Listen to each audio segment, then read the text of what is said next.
Amados, graça e paz. Sejam muito bem-vindos a mais um vídeo neste canal. Curta, compartilhe, comente, se inscreva neste canal, para que o Evangelho de Cristo seja anunciado. E, amados, o Senhor tem uma palavra ao seu coração. E, queridos, ainda olhando brevemente para esse estudo no Evangelho em João, hoje o capítulo 2, no verso 17, João 2, 17, que nos diz: Lembraram-se os seus discípulos de que está escrito: o zelo da tua casa me consumirá. Lembraram-se os seus discípulos de que está escrito: o zelo da tua casa me consumirá. Amados, eu quero tratar sobre o tema consumido pelo amor, a casa de Deus. Consumido pelo amor, a casa de Deus.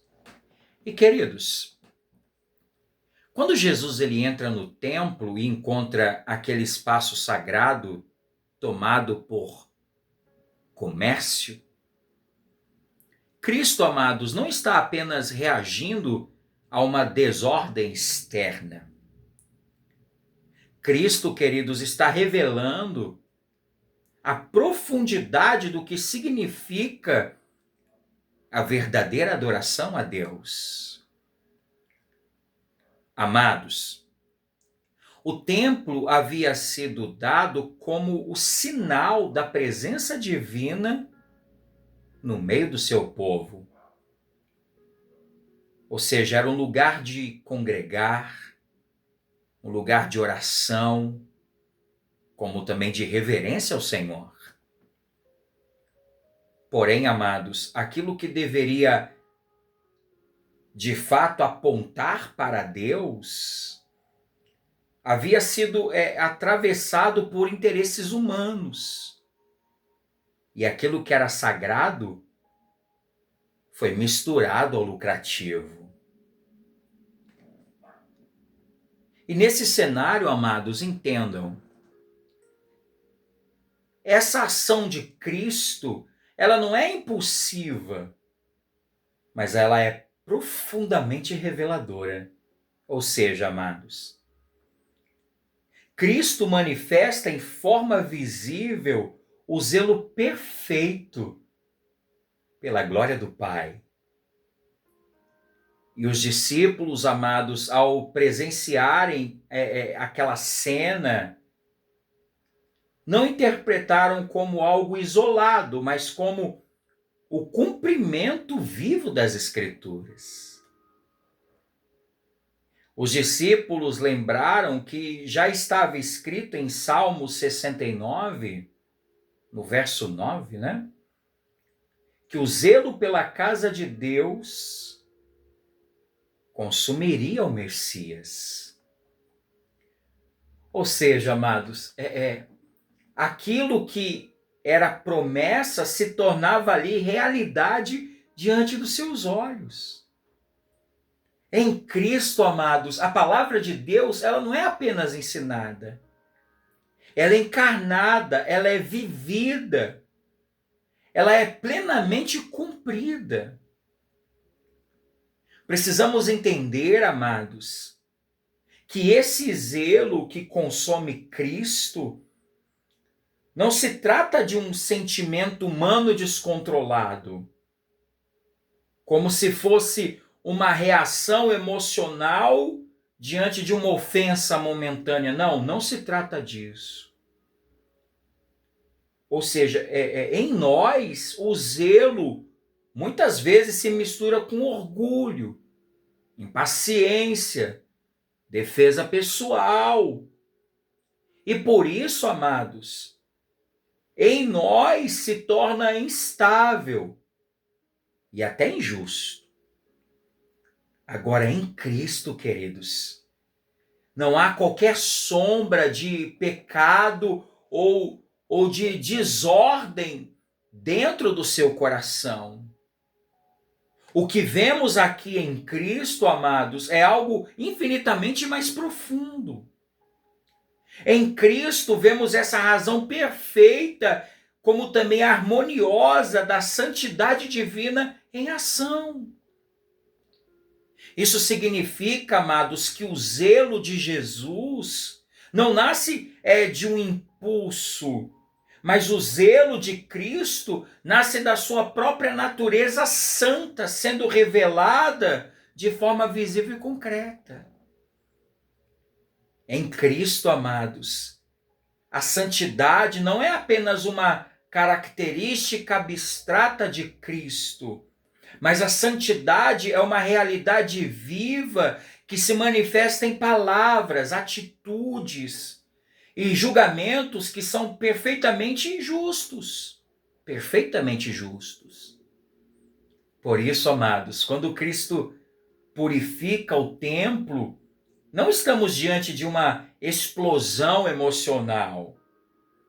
Mas quando Cristo purifica o templo, estamos diante de uma manifestação equilibrada, como também consciente e santa, daquilo que Deus sempre aprovou, como também exigiu. Ou seja, amados, o zelo de Cristo é totalmente coerente com o caráter do Deus Pai. Cristo não exagera, não erra o alvo. Cristo, amados, revela com toda precisão, total precisão, que Deus é absolutamente santo e não tolera que aquilo que é consagrado a Ele seja, então, corrompido. E assim, amados, esse zelo não apenas confronta o pecado externo, mas também expõe a diferença entre uma religião humana deformada e uma verdadeira adoração que nasce da santidade de Deus. Amados, isso é profundo.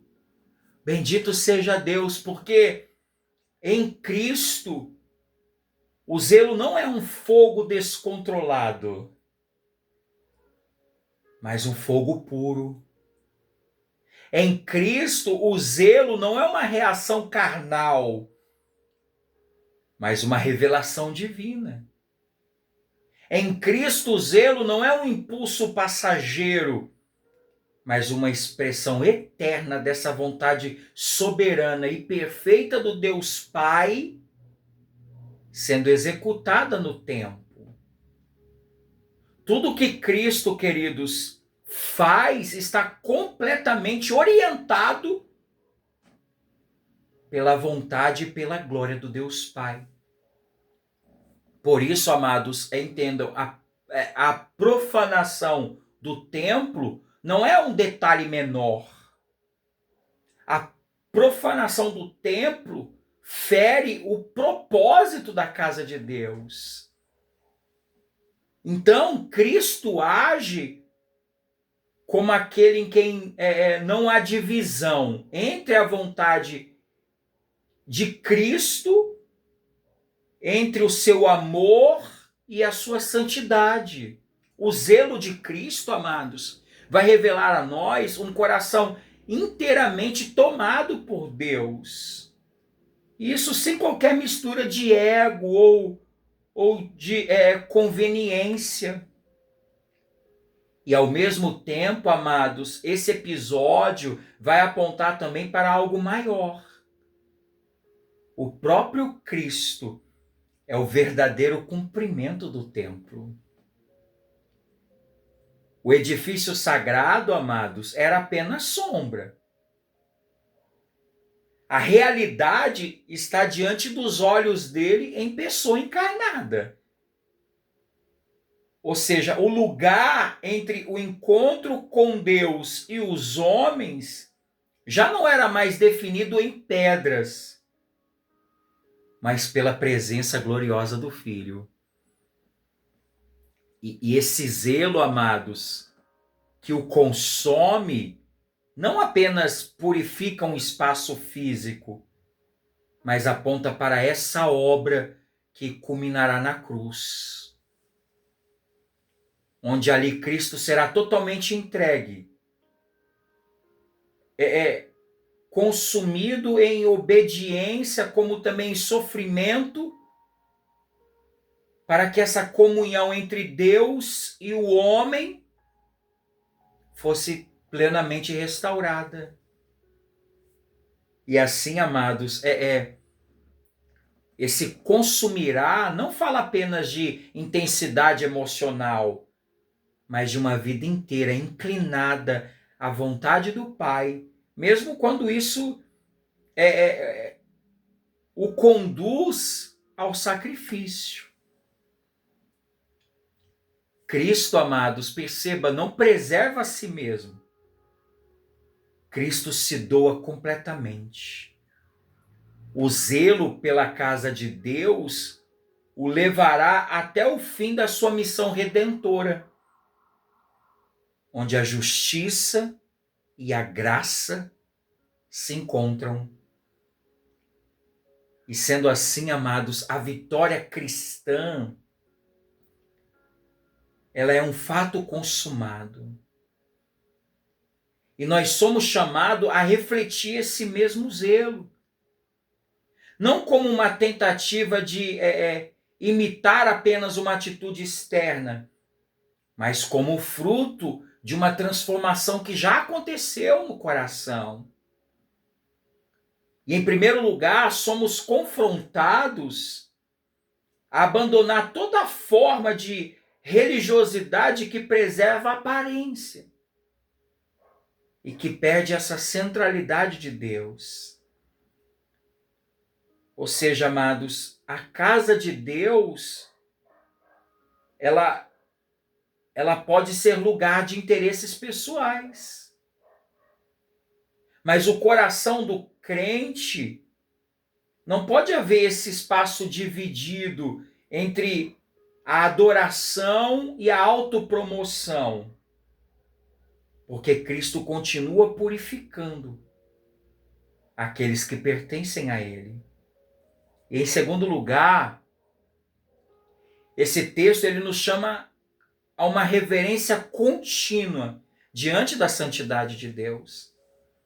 Ou seja, a fé, amados, ela não pode ser tratada como algo comum, utilitário ou negociável.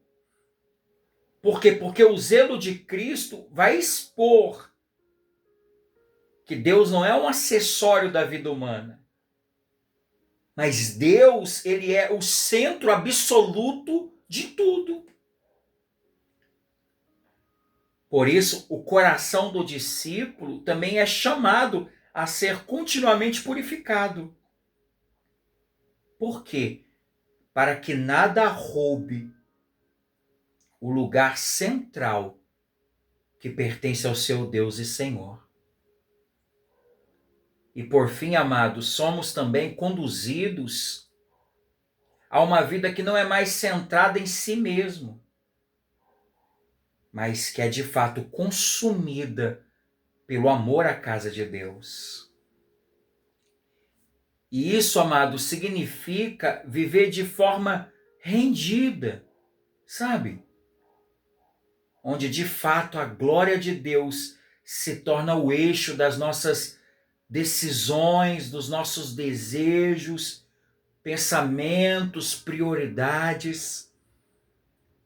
Ou seja, amados, não se trata de esforço humano isolado, mas se trata de uma vida de fato moldada por Cristo.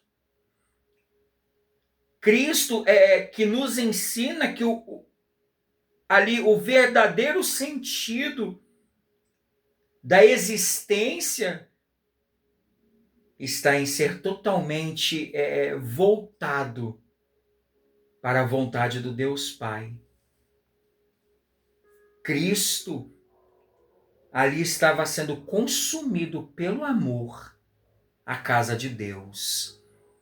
E assim o coração regenerado, ele tem que ser consumido por uma vida de adoração, de louvor, sabendo que a vida do cristão é esse templo que glorifica a casa de Deus e não pode haver a profanação do que foi consagrado ao Senhor.